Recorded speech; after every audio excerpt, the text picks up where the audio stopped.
Uncle, કાશ્મીરમાં જે હુમલો થયો, જઘન્ય અપરાધ આપણે કહી શકાય કે આ આતંકવાદીઓ દ્વારા કરવામાં આવ્યું, તેને લઈને ભારતના એક નાગરિક તરીકે આપનું શું મંતવ્ય છે, આપની શું લાગણી? મેમ, અત્યારે તો જે મહિરા છે ને કોઈ બી વ્યક્તિ, તો હું એમ જ સમજુ છું કે મારા જ પરિવારના માણસો મહિરા છે ને મારા જ ઘરના મહિરા છે એવું ફિલિંગ છે.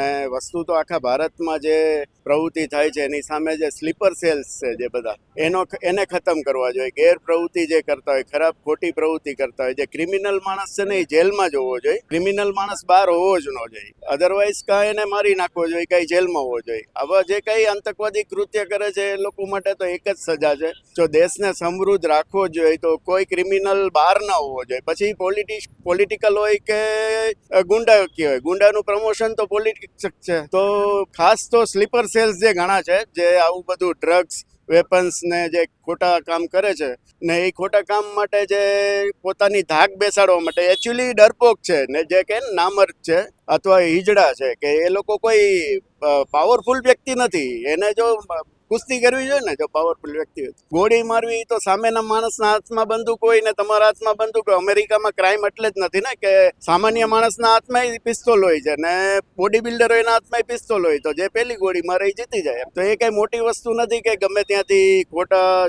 ચોરી છુપીને ફાયરિંગ કરવું. મરદના દીકરા હોય તો સામી છાતીએ લડવું છે.